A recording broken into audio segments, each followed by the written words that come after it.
Calm means right deciding Coulomb's law. तो like charge body repel each other, like charge body repel each other and unlike charge body attract each other ना। जैसे दो body है, दोनों पर मानते हैं क्या पॉजिटिव चार्ज है, तो क्या करेंगे एक दूसरे को रिपेल करेंगे, दूर फेंकेंगे ना, ठीक है, एक दूसरे को दूर फेंकेंगे। और जैसे दोनों पर नेगेटिव है तब भी एक दूसरे को दूर फेंकेंगे, ठीक है। तो ये फोर्स क्या होगा, रिपल्सिव फोर्स हो गया ना। दोनों को पॉजिटिव चार्ज बॉडी है तब भी रिपल्सन लग रहा है, नेगेटिव चार्ज है तब भी रिपल्सन लग रहा है। लेकिन एक पर मानते हैं पॉजिटिव है, दूसरा पर नेगेटिव है, तो क्या होगा एक दूसरे को खींचेंगे, एक दूसरे को क्लोज लाएंगे, अट्रैक्टिव फोर्स लगेगा, अट्रैक्शन लगेगा।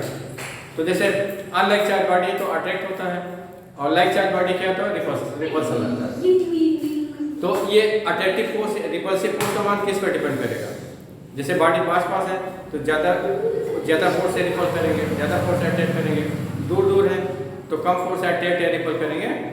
तो कहने लगा रिपल्सिव फोर्स या अट्रैक्टिव फोर्स, इस फोर्स को क्या करें, इलेक्ट्रोस्टैटिक फोर्स कह रहे हैं। इन जनरल क्या कहेंगे, इस रिपल्सिव अट्रैक्टिव फोर्स को क्या कहेंगे, इलेक्ट्रोस्टैटिक फोर्स कहेंगे। तो इलेक्ट्रोस्टैटिक फोर्स किस पर डिपेंड कर रहा है, डिस्टेंस पर।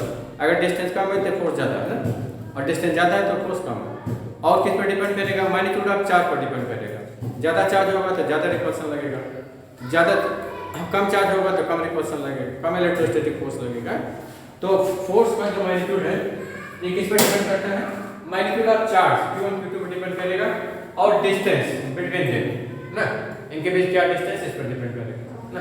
तो ये कैसे डिपेंड करता है, तो इसके बारे में कूलम्ब्स ने एक एक्सपेरिमेंट किया कि magnitude of electrostatic force, how magnitude of electrostatic force depend on the magnitude of charge and distance between the two charge body, ठीक है। तो इन्होंने देखा कि magnitude of force acting between two charge body, 2 point charge body, ये इनका जो law है किसके लिए है बताइए, पॉइंट चार्ज के लिए। किसके लिए है, इनका जो लॉ है किस पर अप्लाई होगा, पॉइंट चार्ज मतलब size of body negligible in comparison to their distance. Point charge का क्या मतलब है, size of body is charge body is negligible in comparison to their distance, है ठीक है। तो जैसे मानते हैं कि साइज ऑफ बॉडी क्या है, 2 मिलीमीटर है, एक बॉडी का साइज क्या 2 मिलीमीटर है, दूसरे बॉडी का साइज क्या 1 मिलीमीटर है, इनके बीच की डिस्टेंस क्या 5 मीटर है। तो 2 millimetre 1 millimetre is negligible in comparison to 5 metre ना। 5 मीटर में कितने मिलीमीटर होंगे, 5000 मिलीमीटर होंगे ना, है। अगर 5000 रुपीज आपके पास है, उसमें से 1 रुपया गिर जाता है तो कोई फर्क पड़ेगा, कोई फर्क पड़ेगा नहीं पड़ेगा, ठीक है। तो कहने लगा 1 rupees can be neglected in comparison to 5000 rupees ना, ठीक है। तो ये चीज यहाँ पर है, अगर साइड ऑफ चार्ज बॉडी जो है negligible in comparison to distance है तभी अप्लाई होगा। और तो ऐसे बॉडी को क्या कहते हैं, पॉइंट चार्ज कहते हैं। क्या कहते हैं, पॉइंट चार्ज। और दूसरी कंडीशन क्या है, दूसरी कंडीशन ये स्टेशनरी चार्ज होंगे। कैसे चार्ज होंगे, स्टेशनरी है। अगर मूविंग चार्ज होगा तब फिर इसमें मैग्नेटिक फील्ड भी जनरेट होगा, है। जब मैग्नेटिक फील्ड जनरेट होगा तो मैग्नेटिक फोर्स भी लगेगा, ठीक है। तब रेडिएटेड फोर्स चेंज हो जाएगा, रेडिएटिंग फोर्स क्या होगा, चेंज हो जाएगा। तो ये स्टेशनरी चार्ज पार्टिकल में अप्लाई होता है, ठीक है, और पॉइंट चार्ज पार्टिकल लगेगा। ये दो कंडीशन है। अच्छा, ये जो मैग्नीट्यूड ऑफ फोर्स है किस पर डिपेंड करता है, magnitude of force is directly proportional to product of magnitude of 2 point charges. Q1 Q2 का मान बढ़ाते जाइए तो चार्ज का फोर्स का मान क्या होगा, बढ़ता जाएगा। अगर Q1 Q2 का मैग्नीट्यूड बढ़ाते जाएं तो फोर्स का मान क्या होगा, बढ़ता जाएगा। जैसे Q1 का मान 2 माइक्रोकूलम कर देते हैं, Q2 का मान 3 कर देते हैं, फोर्स मेजर कर लेते हैं। फिर Q1 का मान 5 कर देते हैं, Q2 का मान 10 कर देते हैं, फिर मेजर करते हैं। Q1 का मान आप 15 कर दीजिए, Q2 का मान 30 कर दीजिए, फिर मेजर कर लीजिए। तो देखिएगा जैसे जैसे चार्ज बढ़ाइएगा, Q1 Q2 का मान बढ़ाइएगा, फोर्स का मान क्या होगा, बढ़ेगा। और ये जो चेंज है इन्होंने देखा था कि magnitude of electrostatic force is directly proportional to product of magnitude of 2 point charges. ये जो फोर्स, ये मैग्नीट्यूड ऑफ फोर्स किस पर डिपेंड कर रहा है, ये जो मैग्नीट्यूड ऑफ फोर्स बढ़ रहा है कैसे बढ़ रहा है, it is directly proportional to product of magnitude of 2 point charges है। दोनों पॉइंट चार्ज पर मैग्नीट्यूड जो होगा उसको मल्टीप्लाई कर दीजिए, उसके प्रोपोर्शन मिलेगा। ये रिलेशन कैसा मिलेगा, ये फिर directly proportional to Q1 Q2। magnitude of electrostatic force is directly proportional to product of magnitude of 2 point charges। ये चीज हमने देखा, ठीक है। और दूसरा क्या देखा, जैसे डिस्टेंस अगर हम 2 टाइप कर देते हैं, अब डिस्टेंस का इफेक्ट क्या पड़ेगा, ये तो चार्ज इफेक्ट हो गया। डिस्टेंस इफेक्ट क्या देखा, अगर हम डिस्टेंस 2 टाइप कर देते हैं तो इन्होंने देखा कि फोर्स क्या हो जाता है 1/4 हो जाता है। फोर्स क्या हो जाता है, इनिशियल फोर्स का क्या हो जाता है 1/4 ना, ठीक है। जैसे मानते हैं कि 1 मीटर के डिस्टेंस पर फोर्स कितना 100 न्यूटन है, अगर आप 2 मीटर कर दीजिएगा तो फोर्स कितना हो जाएगा 25, कितना हो जाएगा 25 न्यूटन हो जाएगा, है, ठीक है। तो इन्होंने देखा कि जो है अगर हम डिस्टेंस 3 टाइम कर देते हैं तो फोर्स क्या हो जाता है 1/9 हो जाता है, 1/9 हो जाता है। इनिशियल फोर्स का क्या हो जाएगा 1/9, ठीक है। अगर डिस्टेंस 4 टाइम करेंगे तो डिस्टेंस 4 टाइम करेंगे तो फोर्स क्या होगा 1/16 हो जाएगा, है। तो देखिए डिस्टेंस आप बढ़ा रहे हैं तो फोर्स का मान बढ़ रहा है और कैसे कम हो रहा है, और कैसे कम हो रहा है, inversely proportional to square of distance, inversely proportional to square of distance हो रहा है ना, ठीक है। आप डिस्टेंस 2 टाइम कर रहे हैं तो फोर्स 1/4 मतलब 1/2 स्क्वायर हो गया, है। और 3 टाइम कर रहे हैं तो 1/9 मतलब 1/3 स्क्वायर हो गया। 4 टाइम कर रहे हैं तो 1/16 मतलब 1/4 हो गया, 1/4 स्क्वायर हो गया। अगर आप तो यह फिर inversely proportional to square of distance between the 2 point charge, ठीक है। ये क्वेश्चन नंबर 2 हो गया।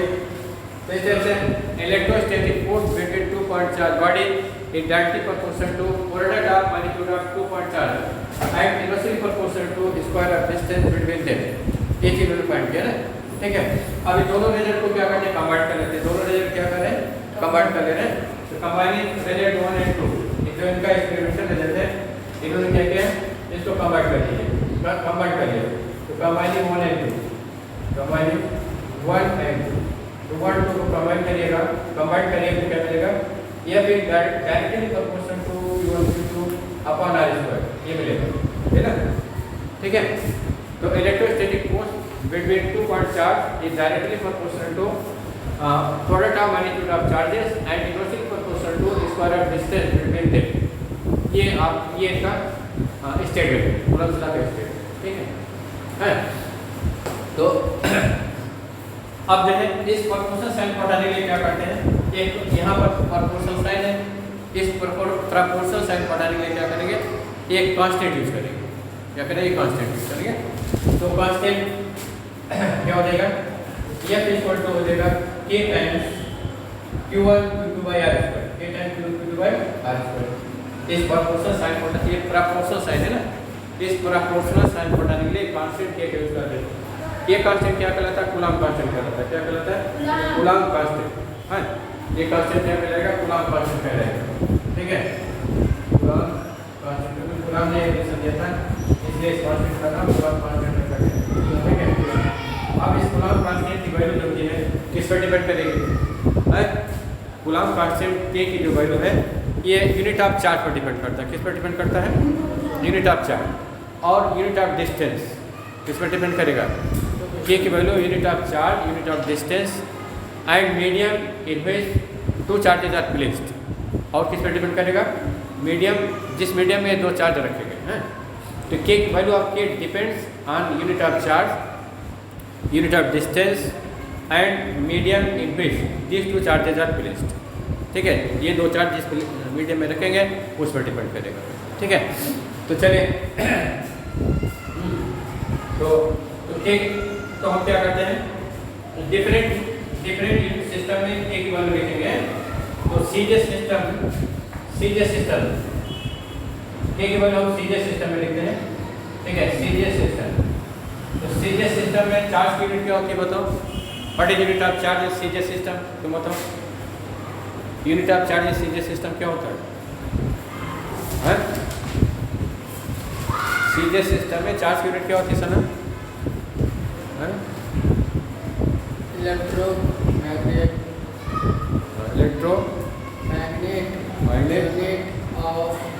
Electromagnetic unit of charge. ये और दूसरा क्या है, एक तो ये होता है, एक 2 यूनिट हमने बताया था सीजे सिस्टम में चार्ज के 2 यूनिट बताए थे। यूनिट ऑफ चार्ज इलेक्ट्रोमैग्नेट, एक यूनिट और बताया था मैंने, एक EME बताया था, एक क्या बताया था, है, एक EMU, एक ESU। ये क्या बताता है? एक ESU electrostatic unit of charge. और ये इलेक्ट्रोस्टैटिक यूनिट ऑफ चार्ज को स्टेट कूलम कहा जाता है। क्या कहा जाता है? स्टेट कूलम ना, ठीक है। और एक कूलम की वैल्यू क्या होती है? 3 × 10⁻⁹ स्टेट कूलम होता है। और दूसरी यूनिट क्या होता है? CGS unit EMU electromagnetic unit of charge. 1 EMU की वैल्यू क्या होती है? 10 कूलम होता है। 1 EMU की वैल्यू क्या होता है? 10 कूलम ना, ठीक है। ये सब बताया था मैंने। 1 कूलम। तो इसमें चार्ज को किससे मेजर करने पड़े? हम चार्ज को स्टेट कूलम में मेजर करें। किससे मेजर करें? State coulomb. स्टेट कूलम क्या चीज है? CGS unit of charge. और ये स्टेट कूलम ये सीजीएस यूनिट ऑफ चार्ज, ये ना, माने चार्ज को सीजीएस सिस्टम में मेजर किया जा रहा है। और अच्छा, सीजीएस सिस्टम में डिस्टेंस यूनिट क्या होती है? सीजीएस सिस्टम में डिस्टेंस यूनिट क्या होती है? सना काय नहीं मालूम है? सीजीएस सिस्टम में डिस्टेंस यूनिट क्या होती है? हाँ। बताओ। 10। सीजीएस सिस्टम में डिस्टेंस यूनिट सेंटीमीटर नहीं होता है? हाँ, तो डिस्टेंस आर किसमें मेजर किया जाएगा? आर सेंटीमीटर में मेजर किया जाएगा। हमारे दोनों चार्ज कहाँ रखे गए हैं? ये दोनों चार्ज वैक्यूम में रखे हैं। कहाँ रखे गए हैं? वैक्यूम में, ठीक है। जैसे एक चार्ज है, तो इनके बीच का मीडियम कैसा है? जैसे एक चार्ज है, तो इनके बीच क्या फील्ड है? ये दो चार्ज है, तो इनके बीच कैसा मीडियम है?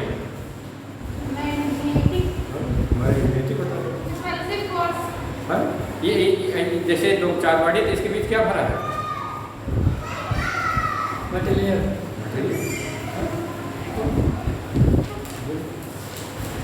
जैसे ये दो बॉडी के बीच क्या भरा है? बताओ। एयर नहीं है? या एयर नहीं भरा है? क्या भरा है बताओ? या इनके बीच क्या है? इन दोनों के बीच क्या है? एयर।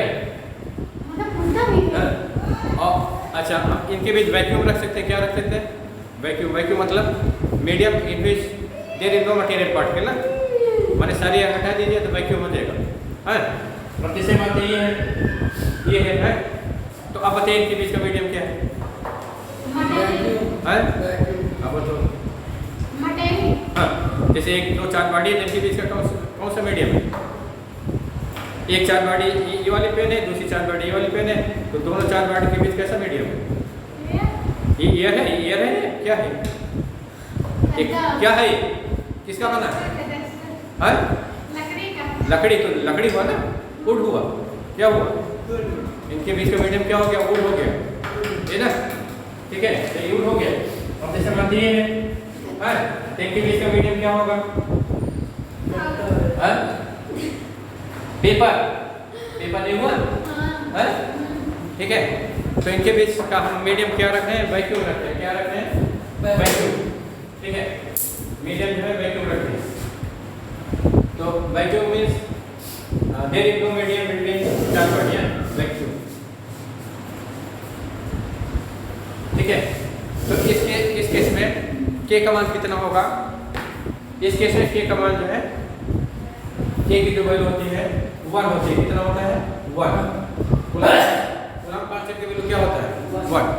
किस केस में? If charge is measured in state coulomb, that is CJ system, and distance is measured in centimeter, and charges are placed in vacuum. Charge कहाँ रखे गए हैं? वैक्यूम में, है ना। तब फिर के की वैल्यू क्या होगी? 1 होगी। है, देखिए वहाँ पर फाइल नहीं चल रहा,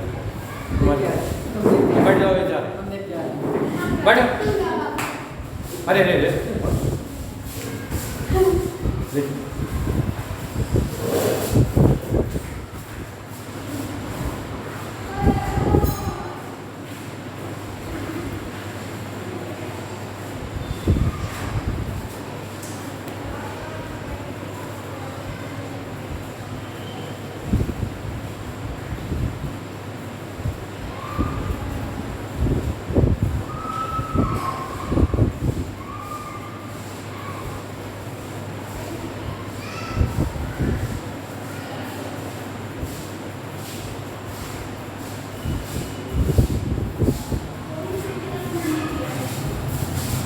चलिए देखिए, तो इस केस में K का मान 1 हो जाएगा ना, तो इलेक्ट्रोस्टैटिक फोर्स क्या हो जाएगा, मतलब यहाँ K के प्लेस पर 1 रख देते हैं। इसमें क्या करते हैं, इस इक्वेशन में, इक्वेशन 4 में K के प्लेस क्या रखेंगे, 1 रखेंगे, गुलाम कांस्टेंट की वैल्यू 1 हो गया ना, तो यहाँ 1 रख दीजिए। अच्छा, ये फोर्स वैक्यूम में है इसलिए यह 0 लिखेंगे, क्या लिखेंगे, वैक्यूम में है इसलिए F0 या F0 लिख रहे हैं, ठीक है। तो ये F0 की वैल्यू क्या हो जाएगी, ये F0 की वैल्यू हो जाएगी Q1 Q2/R², Q1 Q2/R²। ये आपका इलेक्ट्रोस्टैटिक फोर्स इन वैक्यूम हो गया। तो ये फोर्स किसमें बताइए, अच्छा ये फोर्स डाइन में आएगा, किसमें आएगा, सीजीएस सिस्टम में। तो सीजीएस सिस्टम में फोर्स यूनिट क्या होती है, डाइन। सीजीएस सिस्टम में फोर्स यूनिट क्या होती है, डाइन। तो ये रिलेशन जो है directly gives force in dyne, ये रिलेशन क्या करेगा, directly gives force in dyne ना।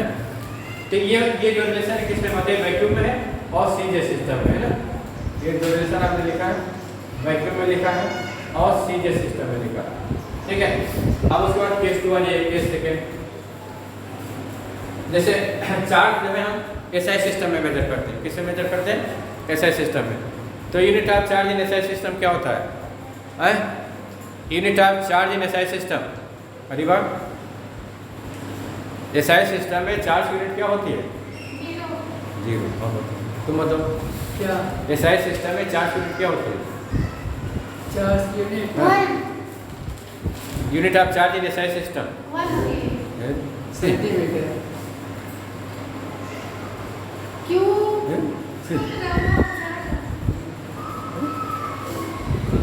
Unit of charge in SI system देखिए कहीं लिखा है, यूनिट ऑफ चार्ज कहाँ लिखा गया, unit of charge, unit of charge,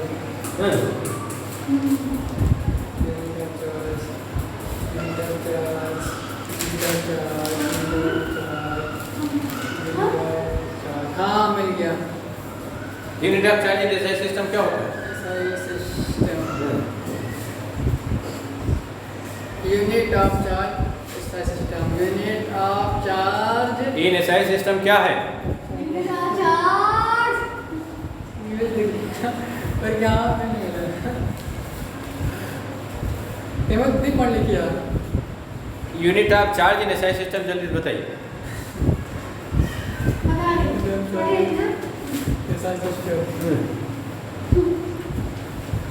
charge of scalar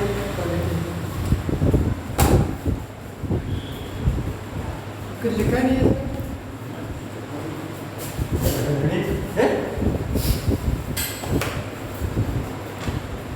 साफ साफ देखो, ऐसा ही यूनिट ऑफ चार्ज को लिखा नहीं है, तो एक आना लिखा क्या कर रहे हैं, पढ़ाई करना मालूम होगा, और लिखे हाँ लिखे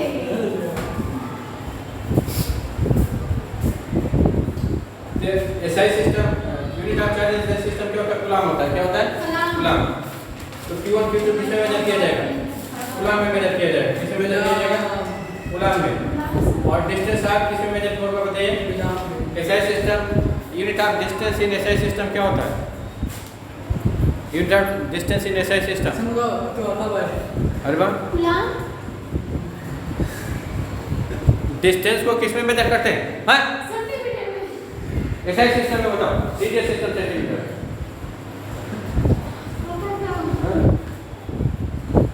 डिस्टेंस हाँ डिस्टेंस किसमें मेजर होता है, मीटर में मेजर होता है, किसमें मेजर होता है, मीटर। तो एसआई सिस्टम में यूनिट हो गया मीटर हुआ, है ना, ठीक है। और मीडियम क्या रखना है, वैक्यूम, मीडियम क्या रखना है, वैक्यूम, ठीक है।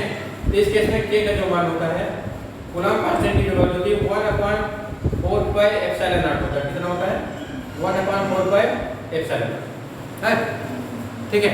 और ये इसकी वैल्यू जो है 9 × 10⁻⁹ न्यूटन मीटर स्क्वायर, कूलम -2 हो जाता है, कूलम -2, है, ठीक है। तो कूलम कांस्टेंट, अरे कूलम कांस्टेंट की वैल्यू ये होगा एसआई सिस्टम, ठीक है। और वैक्यूम एसआई एक देखिए, 4 तो कांस्टेंट है, पाई भी कांस्टेंट है, ratio of circumference to diameter है, ये भी कांस्टेंट है। अब एप्सिलॉन नॉट एक नई फिजिकल क्वांटिटी, एप्सिलॉन नॉट क्या होता है, एक न्यू फिजिकल क्वांटिटी ना, ठीक है। एप्सिलॉन नॉट क्या है, एक नई क्वांटिटी आ गई है जो कि एप्सिलॉन नॉट है ना। तो इस एप्सिलॉन नॉट को क्या कहते हैं, एब्सोल्यूट परमिटिविटी ऑफ वैक्यूम, इसे क्या कहा जाता है? एब्सोल्यूट परमिटिविटी ऑफ वैक्यूम या सिंपली परमिटिविटी ऑफ वैक्यूम कह दिया जाता है।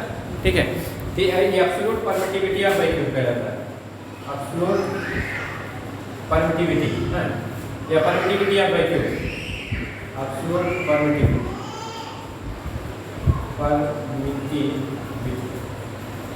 ठीक है। परमिटिविटी ऑफ वैक्यूम ठीक है, या सिंपली परमिटिविटी ऑफ वैक्यूम कहते हैं, permittivity of vacuum, permittivity of vacuum, ये क्या करेगा? परमिटिविटी ऑफ वैक्यूम ना। ठीक है, तो ये परमिटिविटी ऑफ वैक्यूम है, इसकी वैल्यू किसके बराबर होता है बताइए? इसकी जो वैल्यू है, इसकी वैल्यू 8.85, एप्सिलॉन नॉट की वैल्यू क्या होता है? इसकी value 8.85 into 10⁻⁻12 newton coulomb square, newton -1 metre -2 होता है कूलम्ब स्क्वायर। इसका उल्टा हो जाएगा, तो ये माइनस से प्लस हो जाएगा, ये दोनों प्लस से माइनस हो जाएंगे। ठीक है, -1 मीटर -2 हो जाएगा, ये वैल्यू होती है एप्सिलॉन नॉट की। ठीक है, तो इसको क्या रीड करते हैं बताइए? ये चीज़ क्या रीड होता है? एप्सिलॉन, जैसे ये ग्रीक लेटर है, इसे क्या पढ़ेंगे? एप्सिलॉन, एप्सिलॉन क्या पढ़ा जाता है? ग्रीक लेटर एप्सिलॉन है। ठीक है, अब इसमें 0 लिखा है, इसलिए एप्सिलॉन 0 पढ़ा जाएगा। क्या पढ़ा जाएगा? एप्सिलॉन 0, एप्सिलॉन 0 पढ़ेंगे। ठीक है, या फिर एप्सिलॉन नॉट पढ़ते हैं, क्या पढ़ते हैं? एप्सिलॉन नॉट, एप्सिलॉन नॉट भी पढ़ा जाता है, रीड एज, रीड एज, ये रीड, इसको इस टाइप से रीड किया जाएगा। ठीक है, चलिए, तो ये क्या बताता है बताइए? ये जो है जैसे अगर हम कोई मीडियम फिल कर देते हैं 2-4 पार्टिकल के बीच, तो फोर्स का मान कम हो जाता है, फोर्स का मान क्या हो जाता है? कम हो जाता है। When we fill a medium, dielectric medium between 2 charged bodies, then electrostatic force reduces। क्यों रिड्यूस हो जाता है? रिड्यूस इसलिए हो जाता है क्योंकि जो मीडियम आप फिल करते हैं वो भी क्या होता है? इलेक्ट्रीफाइड हो जाता है। वो क्या हो जाता है? इलेक्ट्रीफाइड हो जाता है। ठीक है, इलेक्ट्रीफाइड हो जाता है, और in the opposite direction of field produced by the charges. ठीक है, जो चार्ज आपने रखा है उसके वो जो फील्ड दे रहा है उसके अपोजिट डायरेक्शन में इलेक्ट्रीफाइड हो जाता है। ठीक है ना, इसलिए क्या करता है? फील्ड को रिड्यूस कर देता है और इसलिए फोर्स को रिड्यूस कर देता है। तो ये एप्सिलॉन नॉट क्या मेजर करता है? Magnitude by which electrostatic force है रिड्यूस्ड है। ठीक है, ये इलेक्ट्रोस्टैटिक फोर्स या इलेक्ट्रोस्टैटिक फील्ड कितने मैग्नीट्यूड से रिड्यूस हो जाती है, इस चीज़ को मेजर करता है। ठीक है, तो एप्सिलॉन नॉट क्या बताता है? ये magnitude by which electrostatic force है रिड्यूस है। ठीक है, या इलेक्ट्रिक फील्ड है रिड्यूस, क्योंकि इलेक्ट्रोस्टैटिक फोर्स को रिड्यूस क्यों हो रहा है? क्योंकि इलेक्ट्रिक फील्ड रिड्यूस हो रही है। इलेक्ट्रिक फील्ड रिड्यूस क्यों हो रही है? क्योंकि ये इलेक्ट्रिफिकेशन को कम कर रहा है। माने ज़्यादा अगर चार्ज होगा, ये ज़्यादा चार्ज होगा, मीडियम अगर ज़्यादा चार्ज होगा तो ज़्यादा फील्ड को रिड्यूस करेगा, कम चार्ज होगा तो कम फील्ड को रिड्यूस करेगा ना। तो कहने मतलब इनडायरेक्टली हम कह सकते हैं कि it measure magnitude by which medium है इलेक्ट्रीफाइड ना। ये मीडियम जो है कितने मैग्नीट्यूड से इलेक्ट्रीफाइड हो रहा है, इस चीज़ को मेजर करता है। ठीक है, तो permittivity of vacuum measure by magnitude by which vacuum can be electrified. Permittivity क्या बताता है? ये मैग्नीट्यूड को बताता है जितने मैग्नीट्यूड से वैक्यूम को आप इलेक्ट्रीफाइड कर सकते हैं। ठीक है, तो permittivity, absolute permittivity measure magnitude by which vacuum can be electrified. Vacuum कितने मैग्नीट्यूड से इलेक्ट्रीफाइड हो सकता है, इस चीज़ को मेजर करता है। ठीक है, चलिए, तो देखिए इसकी वैल्यू क्या होते हैं? 10⁻⁻12 ऑर्डर की है, कितना है? 10⁻12 ना। तो 10⁻12 is a very small quantity. 10⁻12 क्या होते हैं? बहुत ही छोटी क्वांटिटी है ना। इसकी वैल्यू क्या होगी? पॉइंट, फिर 11 जीरो लगाइएगा, फिर 1 लगाइएगा। है बेटा, है वहाँ कहाँ जाना है? इधर आओ, है सर उसको बांधो, सर उसे लेकर बांध। हाँ देखें, तो this is very small quantity ना। वेरी स्मॉल क्वांटिटी मतलब vacuum can be electrified. Vacuum is nearly insulated. Vacuum क्या होता है? इसको चार्ज आप नहीं कर सकते हैं ना, है इसको आप चार्ज नहीं कर सकते। ठीक है, इसका जो चार्जिंग अमाउंट है बहुत कम है। इलेक्ट्रिक इसमें जो है इलेक्ट्रिक पर थोड़ी जनरेट होती है, बहुत कम होती है, नेगलिजिबल होती है। ठीक है, तो वैक्यूम को हम बहुत कम एम्पलीट्यूड से इलेक्ट्रीफाइड कर सकते हैं, या कह लीजिए vacuum can not be electrified. ठीक, तो चलिए अब हम ये फार्मूला ये के की ये वैल्यू जो है यहाँ पर लगा कर देते हैं इसमें, तो आपको कूलम्ब्स फार्मूला मिल जाएगा इन वैक्यूम और एसआई सिस्टम ना। आपको क्या मिल जाएगा? कूलम्ब्स फार्मूला या कूलम्ब्स का इन वैक्यूम और एसआई सिस्टम मिल जाएगा। ठीक है, तो चलिए वैल्यू लगा कर दीजिए।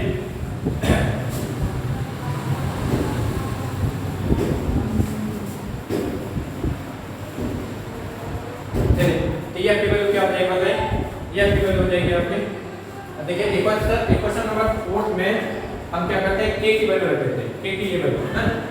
तो ये एम्पलीट्यूड क्या हो जाएगा? अच्छा, चूंकि ये फोर्स वैक्यूम में इसलिए ये 0 लिखते हैं, क्या लिखते हैं? ये 0 equal to 1/4πε0 q1 q2 by r square हो जाएगा, है ना।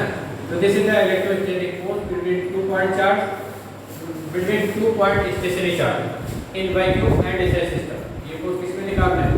वैक्यूम में लिखा है और एसआई सिस्टम में लिखा है। ठीक है ना, ठीक है। अब देखिए कोई जरूरी नहीं कि ये दो चार्ज के बीच वैक्यूम ही रहे ना।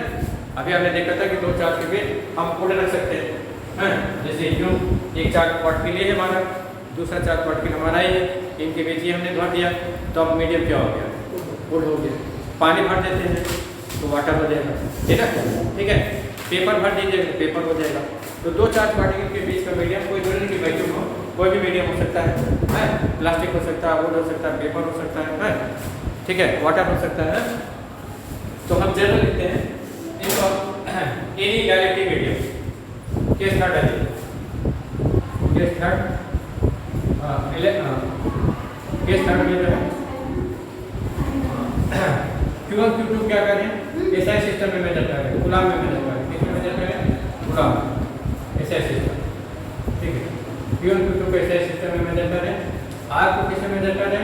मीटर, R को किसमें मेजर करें? मीटर ना। और मीडियम क्या करने बताए? एनी मीडियम, कोई भी मीडियम रखें। तो इस केस में जो K की वैल्यू होगी, K की वैल्यू 1/4πε हो जाएगी, 1/4πε। तो जैसे एप्सिलॉन 0 जो था वो परमिटिविटी ऑफ वैक्यूम को बता रहा था, एप्सिलॉन 0 क्या बता रहा था? परमिटिविटी ऑफ वैक्यूम को बता रहा था, ठीक है।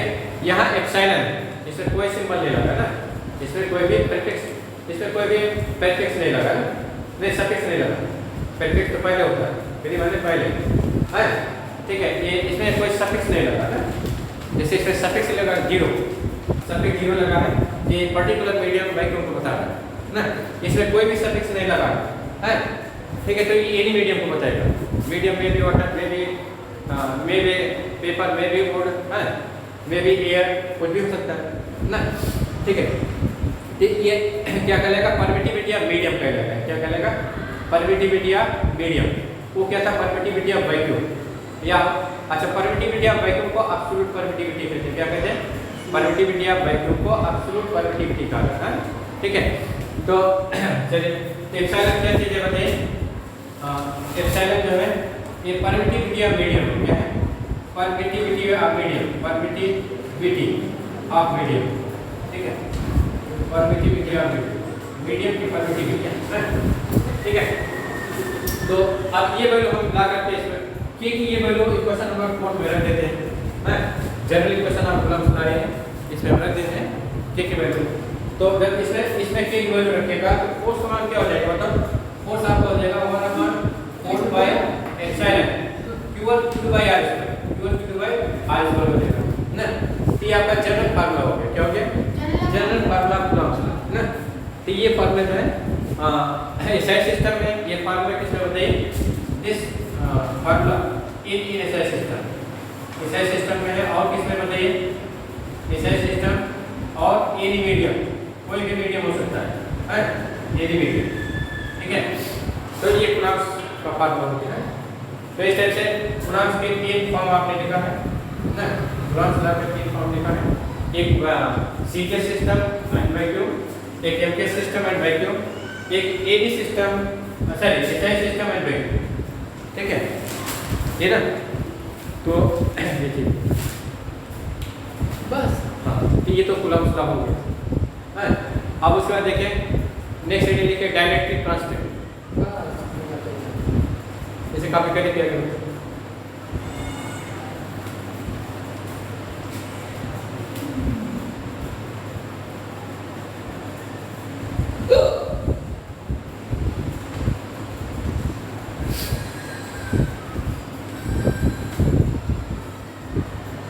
अच्छा, स्टेटमेंट आप कूलम्ब्स लॉ का लिख लीजिए क्योंकि स्टेटमेंट पूछा जाता है।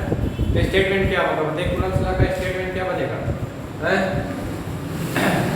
देखिए ये जो रिजल्ट है इक्वेशन, ये जो रिजल्ट है ये स्टेटमेंट ऑफ कूलम्ब्स लॉ है। इसी रिजल्ट को आपको लिखना, इस एक्सपेरिमेंटल रिजल्ट को आपको वर्ड में लिखना है। इस एक्सपेरिमेंटल रिजल्ट को वर्ड में लिख दीजिएगा, that become statement of Coulomb's law. तो देखिए इसकी तरह करते हैं, सर बता दिया ये पार्ट रख करने को बोले हाँ हैं? हाँ